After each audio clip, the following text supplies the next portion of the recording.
marching zone. Mark, time, mark, mark, mark. Belt. Hey. Forward. Arms. Belt. Hey.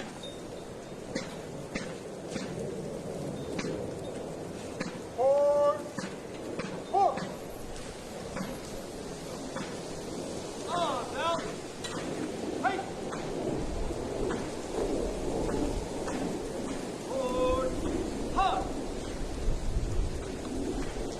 Out. Hey. Forward. Hug. Hey. Forward. Hug. About. Hey. Forward. Hug. Forward. Forward.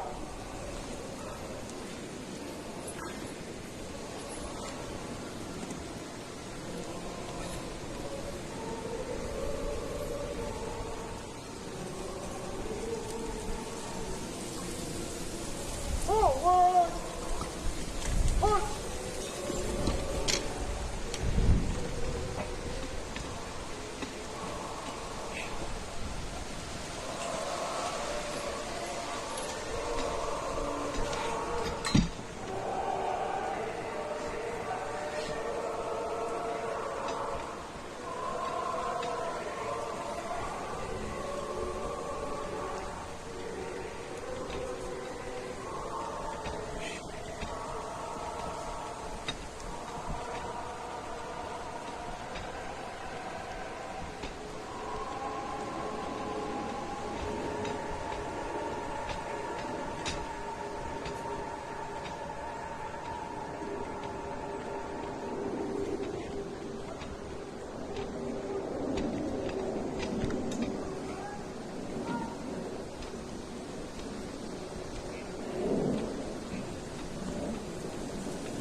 The nation.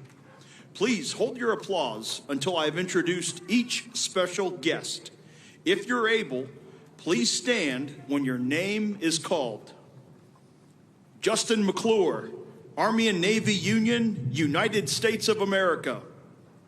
Gary McClure, Non-Commissioned Officers Association of the United States of America.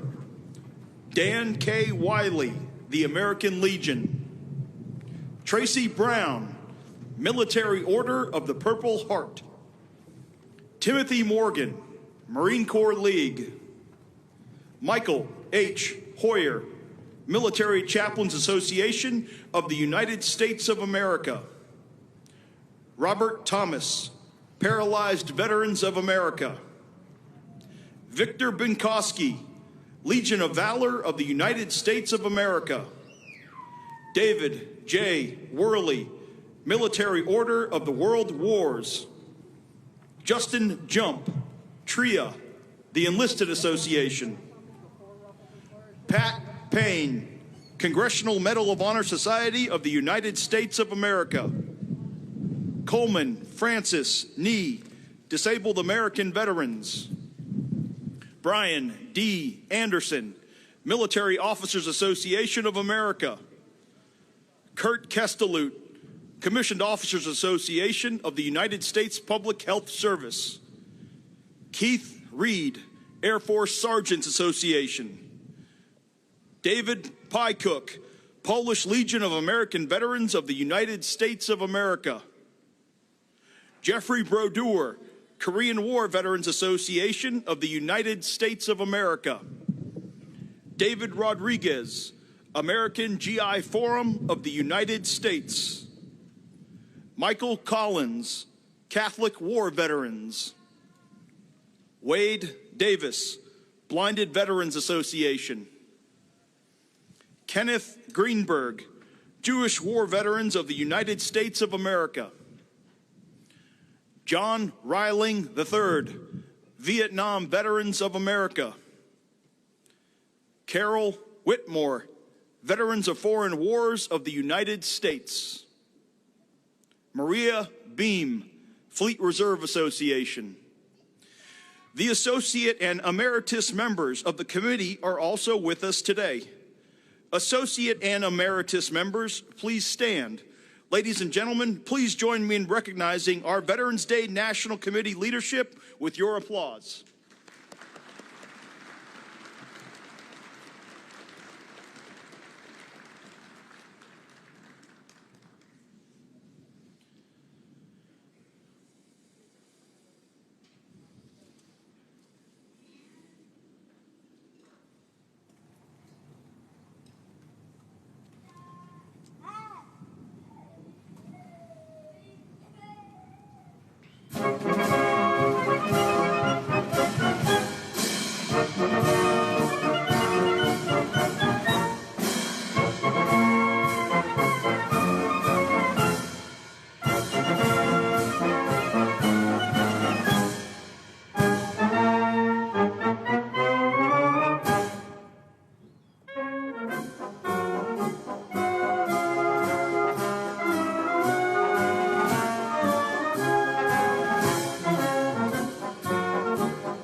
Please stand if you are able for the arrival of the official party.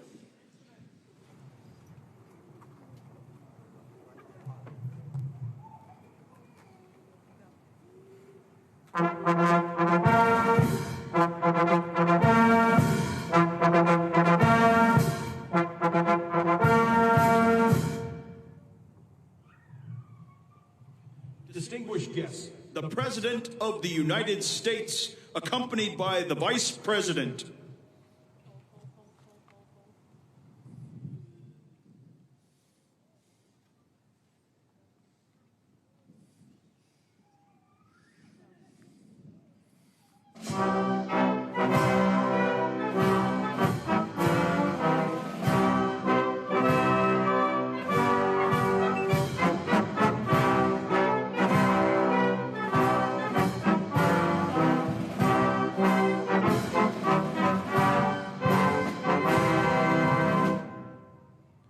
Distinguished guests, please remain standing for the procession of our nation's colors and those of our veteran service organizations.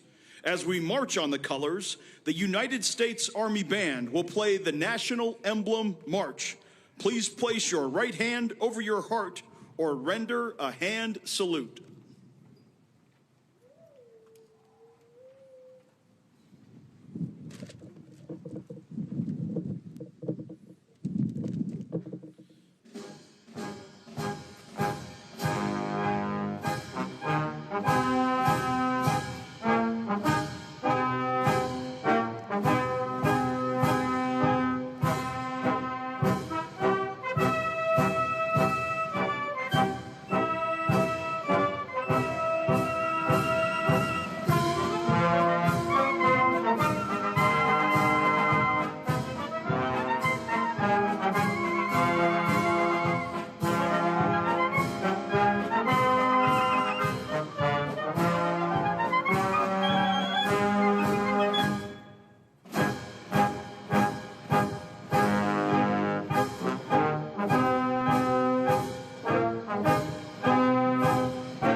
Distinguished guests, please remain standing for the invocation given by Chaplain Kimberly Willis, Executive Director of Chaplain Service for the United States Department of Veterans Affairs. Good morning. Let us pray. Eternal and ever faithful God, on this sacred morning beneath the quiet majesty of these marble arches, we gather in this hallowed place to pay tribute, to reflect, and to recommit. We come before you as a grateful nation, mindful of those who have donned the uniform, answered the call, and stood in the breach on behalf of freedom. You who chart the course of every life, know each one who answered to the distant horizon, to the storm-tossed sea, to the far-off watch. You have seen the quiet courage and the visible sacrifice, the sleepless nights, the lonely return, the unspoken burdens. You have carried the tears of family, the prayers of caregivers, and the hope of a grateful people. We remember those who fell, whose names rest beneath these stones, silent sentinels of our nation's promise. We remember those who yet bear in body or spirit the cost of service. Grant them your healing, your strength, and your peace. And to families who waited, who worried, who bore the weight of absence, extend your sustaining grace, O Comforter. We give thanks for the Department of Veteran Affairs, who daily honor our nation's sacred trusts. And we bless the veteran service organizations whose devotion ensures that no veteran stands alone. In honor of those who served, renew our covenant to tend the garden of democracy with vigilance and care, to serve with humility, to lead with integrity, to walk together as one people under your guiding hand. Underpin our labors with hope, our words with truth, our action with compassion. Let freedom ring not only on the battlefield, but in the everyday lives of your people. God bless the United States of America, that we may be true to the promise entrusted to us, vigilant in peace, resolute in service, defender of justice, and steadfast in gratitude. It is in your holy name we pray. Amen. Seated. I am honored to introduce the 2025 National Veterans Day Observance co-host organization, the American Veterans, better known as AMVETS. The organization began in 1944 when 18 World War II veterans met in Kansas City, Missouri to form the American Veterans of World War II. Just 3 years later, President Harry S. Truman signed Public Law 216, making AMVETS the first World War II veterans group chartered by Congress. Over the decades, its charter expanded to include those who served in every era from World War II to today, including members of the National Guard and Reserves. Today, AMVETS focuses on critical veterans issues such as mental health, suicide prevention, and ensuring women veterans receive equal recognition and opportunities. Representing AMVETS today is National Commander Paul Shipley, a U.S. Army combat veteran who served from 2004 to 2014, including a deployment to Iraq. Commander Shipley is the first post-9/11 veteran and one of the youngest leaders in AMVETS' 80-year history. Please join me in welcoming National Commander of AMVETS and co-host of today's ceremony, Mr. Paul Shipley, who will lead us in the Pledge of Allegiance and deliver remarks. Please stand for the Pledge of Allegiance.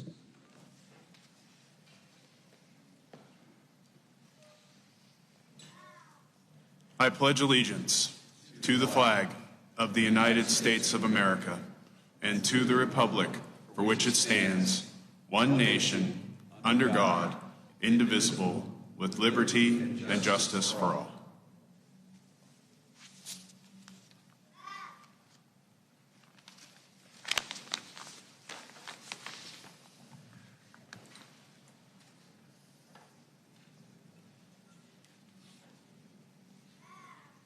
Good morning, Mr. President, Mr. Vice President, Secretary Collins, and distinguished leaders of the veteran service organizations of the United States of America. Good morning and happy Veterans Day. Today, as we gather at this hallowed ground at Arlington National Cemetery, we honor the brave men and women who have served our nation with unwavering courage and sacrifice. It is a solemn moment of remembrance, unity, and a renewal of our commitment to those that have served. Today is also a special celebration of all who put their lives on the line for the United States of America. AMVETS has a proud history spanning over 80 years. Today, our top priorities remain clear. We work tirelessly to prevent veteran suicide and veteran homelessness, because no veteran should be alone in facing these struggles. We promote awareness, prisoners of war, and missing in action issues, ensuring that no hero is ever forgotten. And we are committed to supporting veterans' families, help keeping them united through life's toughest challenges. As the host of this year's Veterans Day National Committee, AMVETS is honored to participate alongside dedicated Department of Veteran Affairs staff and our fellow veteran service organizations. Together, we organize this event to honor our fallen and to reaffirm our duty to those who have served. In the spirit of veterans serving veterans, I challenge each of us, whether here today or watching from home, to find ways to support our veterans, whether through a simple act of kindness, volunteering, or advocating for policies that make a difference. Your efforts matter. Because supporting our veterans is not just a duty, it's a reflection of our gratitude and respect.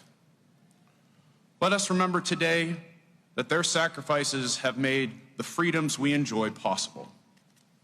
And let us pledge to continue serving, protecting, and honoring all who have served our nation. Thank you. God bless our veterans, and God bless America.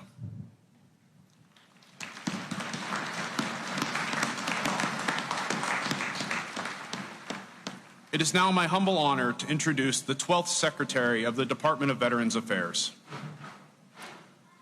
Secretary Doug Collins is an accomplished attorney with more than a decade of legislative experience representing the people of Georgia in the state legislature and later the U.S. House of Representatives.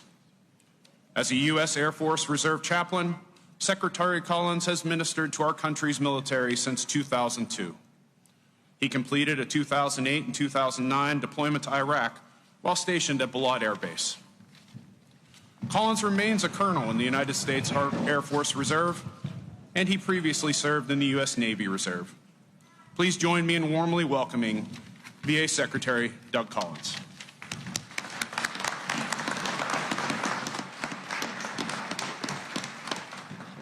Good morning, everyone. Mr. President, Mr. Vice President, all the VSOs, all of our veteran staff here today, and welcome you to a place in which we honor our veterans, those who have served. I tell you, it was an honor to be here, but it was an even bigger honor just over a year ago when President asked me to take this job. And I asked him a simple question. I said, Mr. President, what would you like me to do? And he looked at me with a simple phrase. He said, take care of our veterans. I tell all the rest of the cabinet, I've got the best job in the world because I get to take care of the best people in the world, the veterans of the United States of America.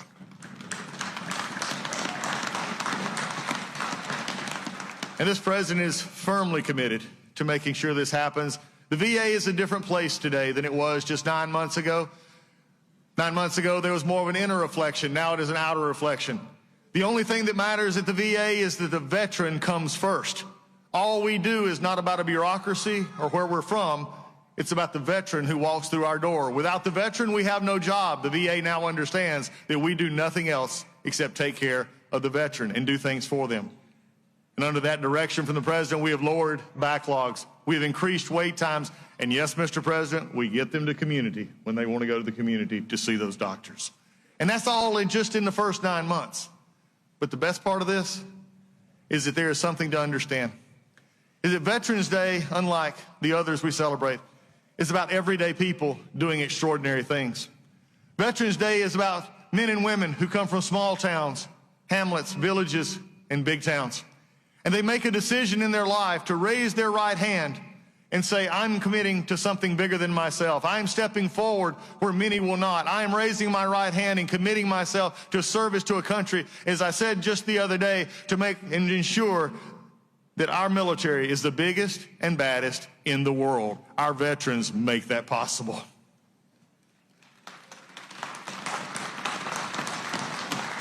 It comes from people all over, as I served with in Iraq.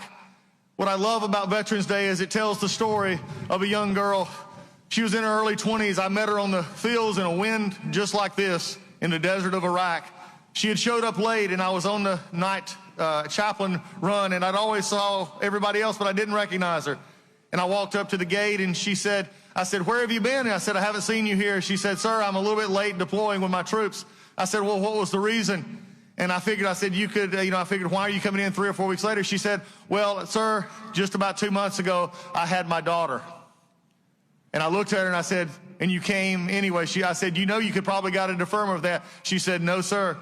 She said, I'd go where my troops go. I go where they go. And for the rest of the time I was there, we shared pictures of one growing up, a little one taking first crawls and moves and sharing it in the night sky over Iraq. That is a veteran who serves because they want to serve others.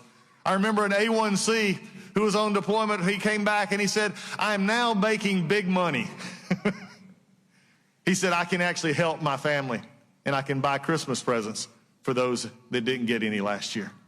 It's about the stories of those as a young man, and just a little bit young because he's in his 80s, at one of our VA hospitals in hospice, who I walked in on him just the other day, and he was playing on a keyboard, Just a Closer Walk with Thee. Veterans Day is about veterans that were not special necessarily when they came up, but they saw a vision and a calling, and they said, I want to be a part of our armed services. So when they raised their hand, they made a choice to become one of our favorite in the world, and that is a veteran who serves this country.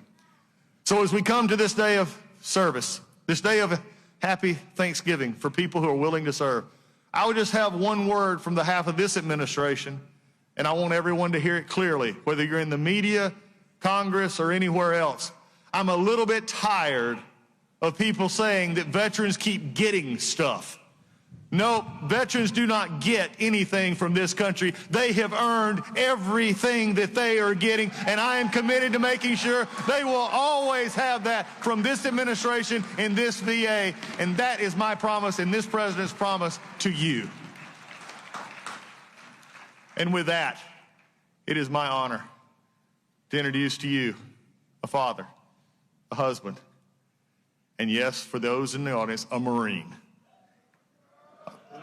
Oh, come on, Marines. There we go. My Marines ain't let me down on this one, because now I get to introduce the great Vice President of the United States. It is his honor. It is his Marine, and I'm making him wait just a minute. It is Mr. Vice President. He is ready to use.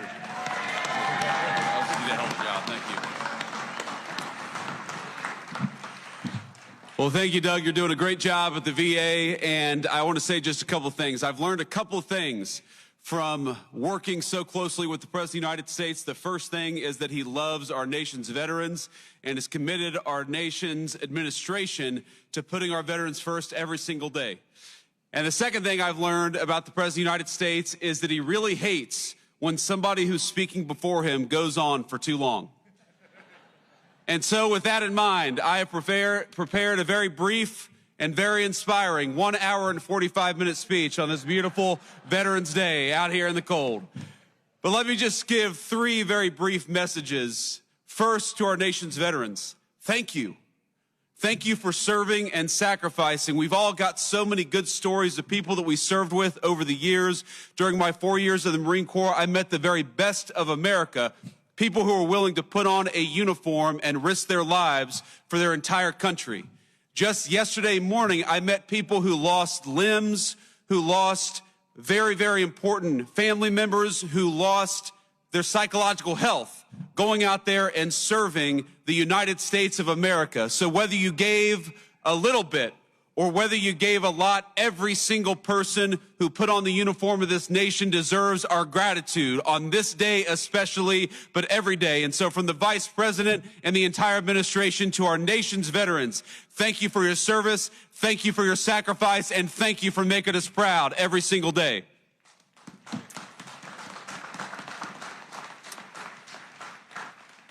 The second message is to the nation's political leaders. I happen to believe that the most valuable resource that we have isn't the incredible wealth of natural resources of this country, as amazing as it is. The most important natural resource that we have is that we have hundreds of thousands of young people every single month who sign up to put on the uniform and risk their lives for their fellow citizens. That is a resource we cannot squander. That is a resource we must protect.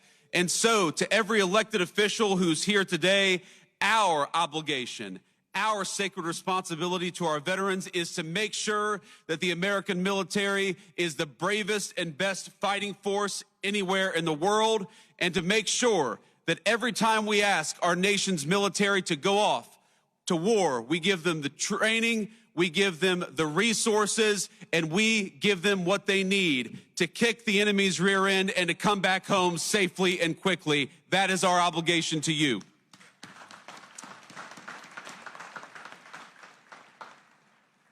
And my third and final message to the American people, I'm asked all the time how to best honor our veterans. And this day in particular gives you an opportunity, and it doesn't have to be difficult and it doesn't have to be complicated. If you find yourself at a restaurant this evening and you see somebody wearing a uniform, buy them a meal if you're able, or buy them a beer.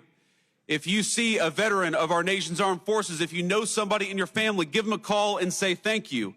I heard already this morning from my mother-in-law who sent me a message early California time, and it touched my heart. Just knowing that we have loved ones who recognize our service, who care about it, and who care enough to go out and say thank you. So to the American people, if we want to keep on ensuring that the very best and brightest sign up for our military, the very best way to do it is to make sure that the veterans know that we are grateful to them. And so it's with great pride that I am introducing a man who is proud of our veterans, who fights every single day for the veterans, and who is proud to be the Commander-in-Chief of the United States Armed Forces, President Donald J. Trump.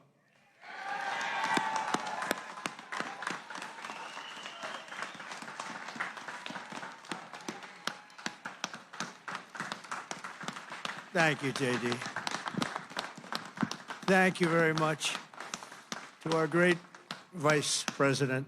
It was a good decision I made.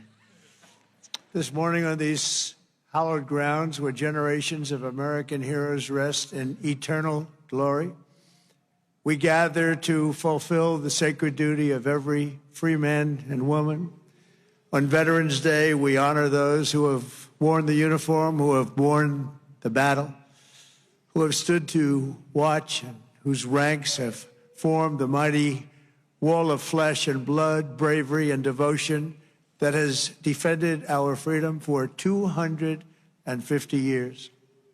Today, to every veteran, we love our veterans, we say the words too often left unsaid. Thank you for your service. Thank you very much.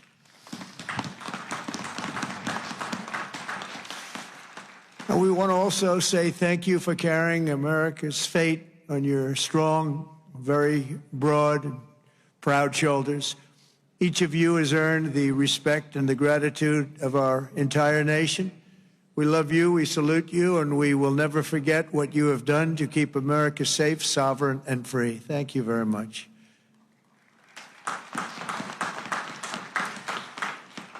And we're also honored to be joined by a great man. He will go down as a great man someday.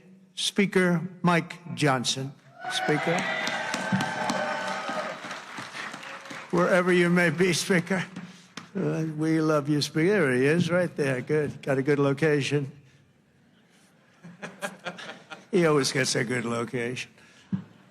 And congratulations to you and to John and to everybody on a very big victory. We're opening up our country. Should have never been closed. Should have never been closed. I want to thank Secretary Doug Collins, who's outstanding, just done a fantastic job for the veterans. We have a 92% approval rating. We took that up from 38% from a certain previous administration that we won't mention. Also, Secretary of War, we like the sound of that better than the other. Secretary Pete Hegseth. Pete, thank you very much. Thank you, Pete. Great job. Our great Attorney General, Pam Bondi. Pam, thank you very much. Thank you. Secretary Doug Burgum. Doug, thank you. Thank you very much for being here, Doug.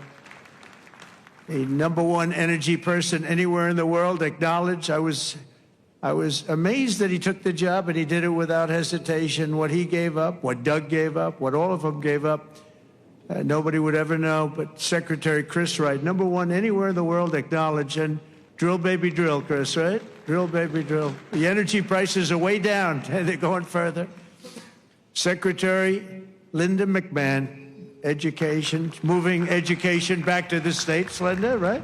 Getting it back to the states where it belongs. Secretary Lori Chavez DeReamer, thank you, Laurie, very much. Director Russ Vogt, Director, thank you. What a good job he's doing, cutting, but fairly cutting.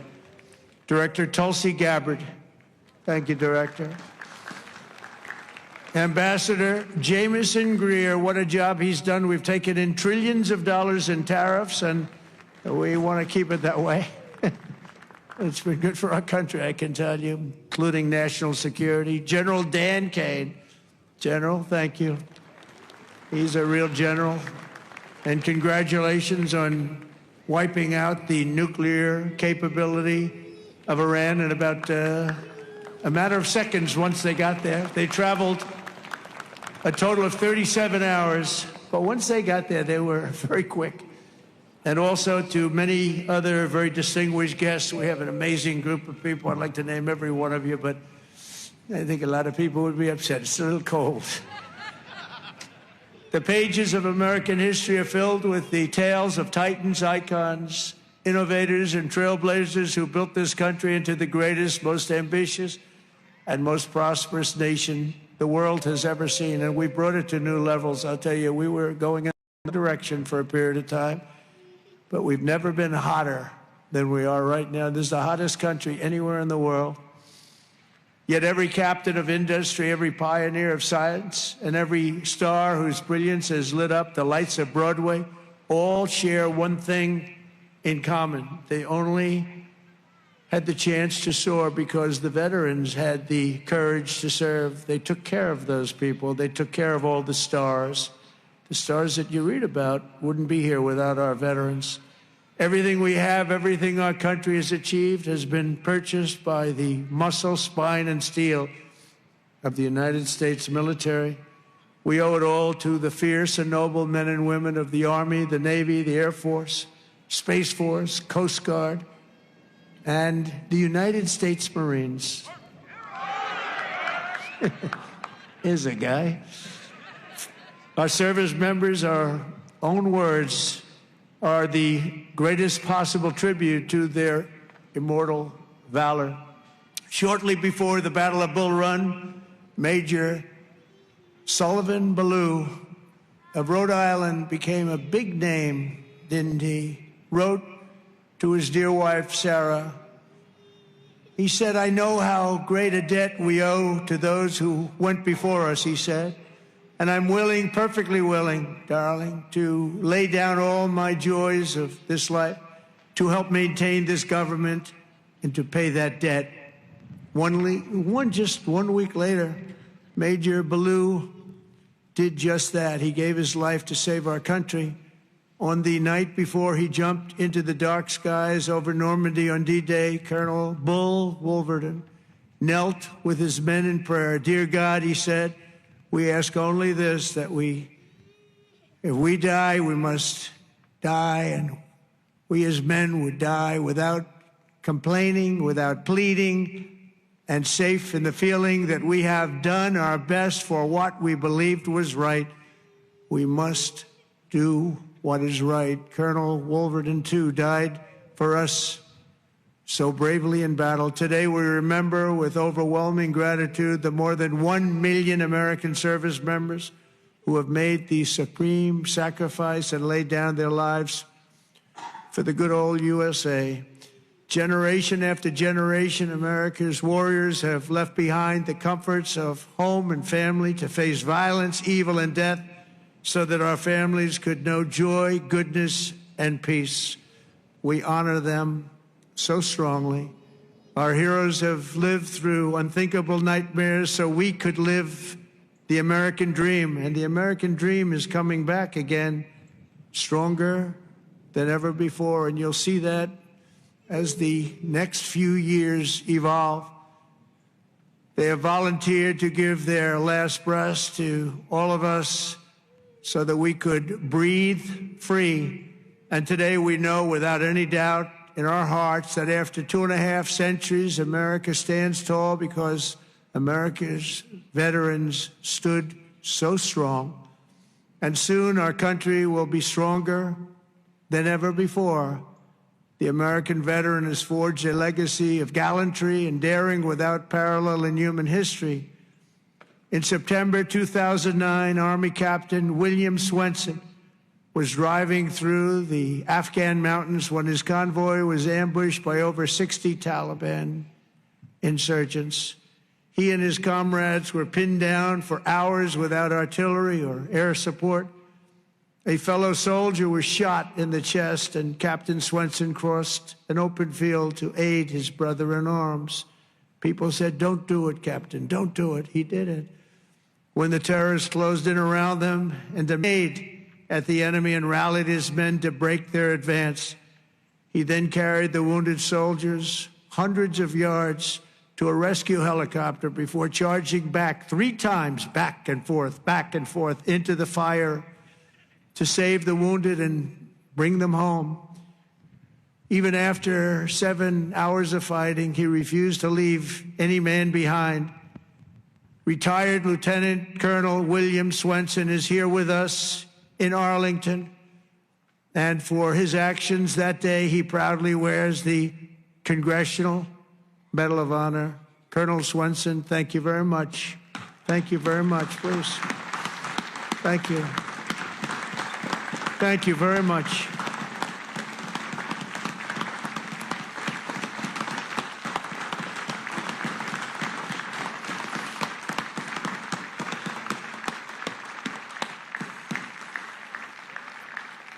The ultimate honor. Thank you. Another person who shows the Medal of the American Veteran is Dale Stovall. As an Air Force helicopter pilot in Vietnam, Captain Stovall was assigned to rescue a downed American airman deep in hostile territory. Despite the extreme peril, Captain Stovall took off in his HH-53C helicopter and soon came under intense fire, forcing him to turn back. But the captain refused to abandon his mission. The next day, he willingly plunged back into the danger while taking fire from all directions. He didn't have a chance, he felt, but he said, "I got to do it." He rescued the downed American pilot who had been stranded on the ground for 23 days and brought him back home alive, completing the deepest rescue behind enemy lines in the entire Vietnam War. For this and 11 other harrowing rescues, he was a brave guy. Dale received the famous Air Force Cross and the Distinguished Flying Cross and 2 Silver Stars, making him the 4th most combat decorated Air Force Academy grad of all time. He retired as a brigadier general after 31 years of service. General Stovall, you are a legend. Please, thank you. General Stovall. Thank you very much. Thank you. You look good, General. You look, I wish I looked that good. You look good. Thank you very much, General. America's warriors never quit, never surrender. They fight, fight, fight, and they win, win, win. That's what we do. We win battles. As you know, today is not only Veterans Day, but it's my proclamation that we are now going to be saying and calling Victory Day for World War I. Victory Day. You know, I was recently at an event and I saw France was celebrating Victory Day but we didn't.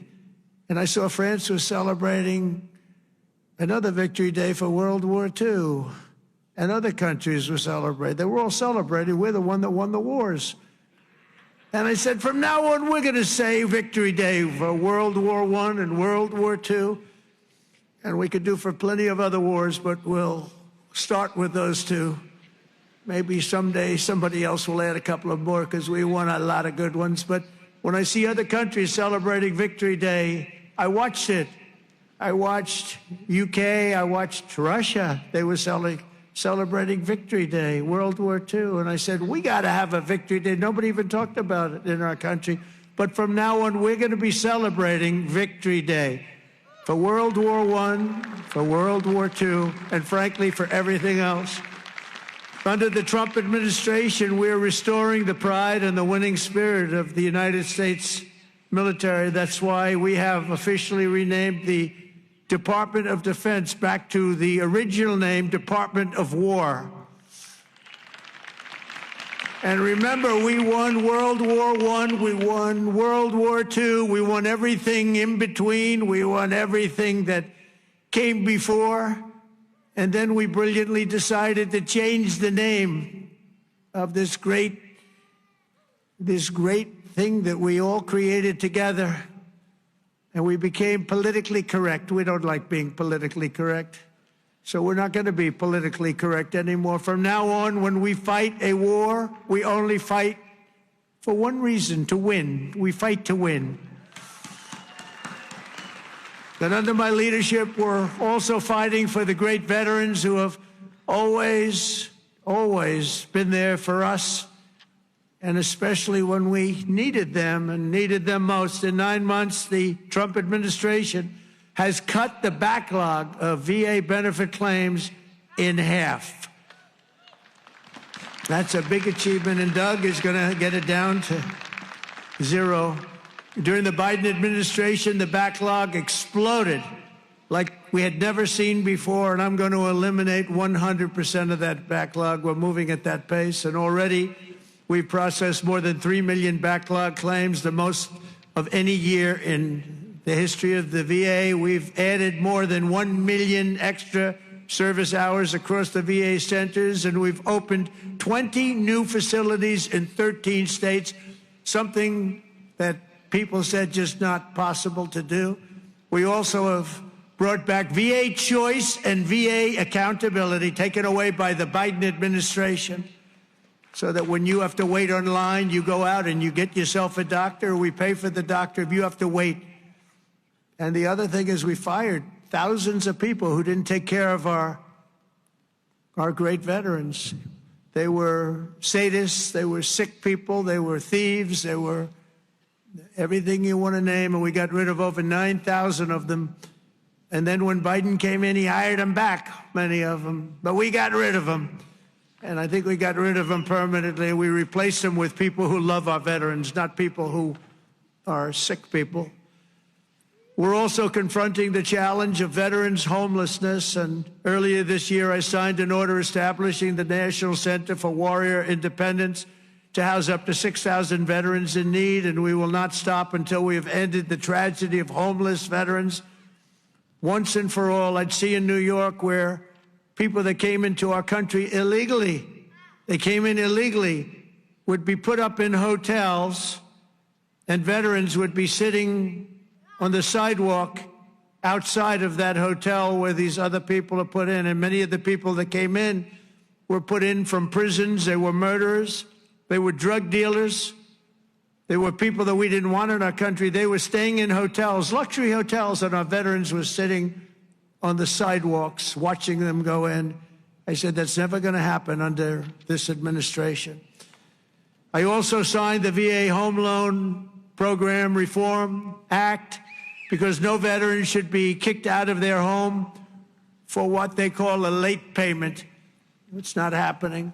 And I'm pleased to report that since January, the veterans' unemployment rate has fallen by more than 26%. That's amazing. Work hard on that. And I also want to give a very special thanks to all of the veteran service organizations that work so hard. They're all represented here today. but they work so hard on behalf of our great veterans, and one of the heroes who reminds us of why we fight for those who served in uniform is Army Major and West Point grad Jonathan Turnbull.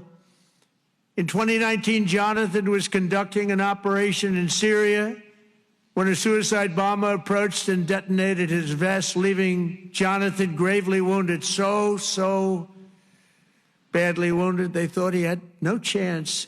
The injuries were so severe the doctors gave him, everybody, they just looked, they all cried. They knew him, they loved him, and they were just crying.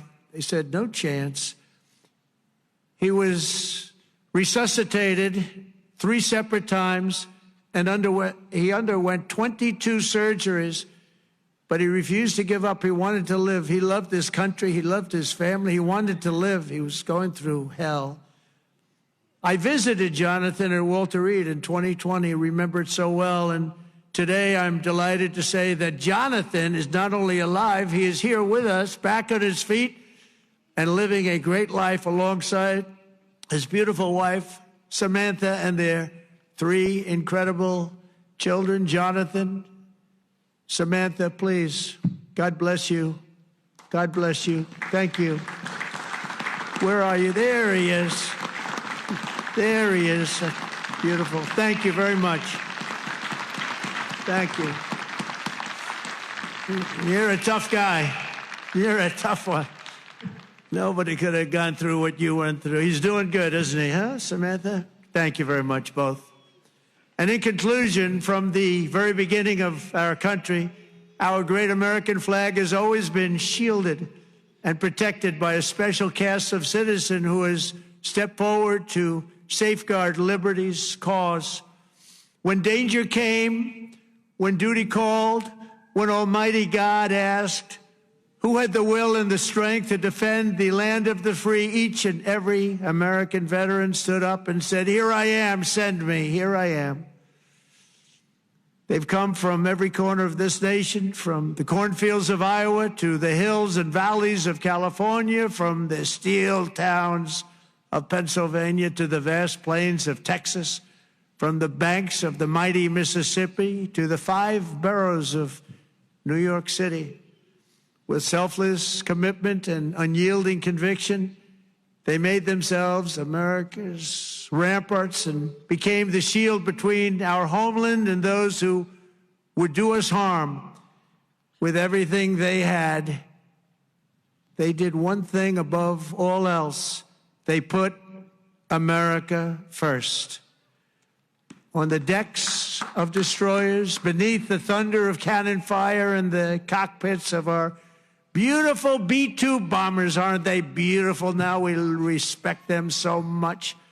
What a job they did. That in an instant completely obliterated Iran's nuclear capability, of which we have just ordered, I have to say, many more of the updated versions of that incredible piece of art. They defended the American Republic, dispensed American justice, crushed the enemies of freedom, and vanquished the forces of wickedness and evil. That's what we've been doing. Because of what every veteran has done today, the flame of liberty shines bright. The people of our nation sleep safe. The American dream surges forward, and our magnificent destiny stands more splendid and glorious than ever before.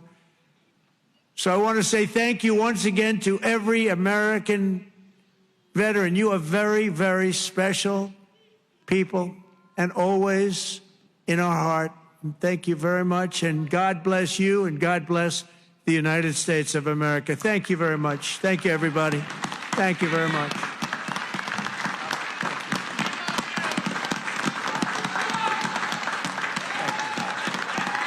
Thank you very much.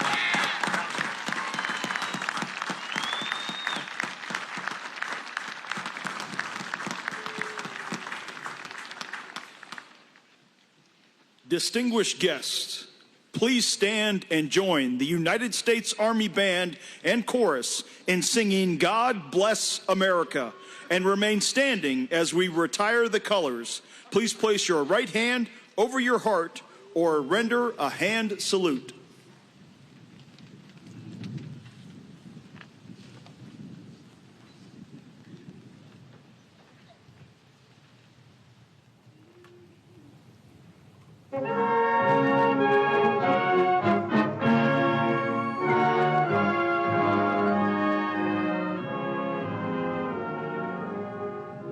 While the storm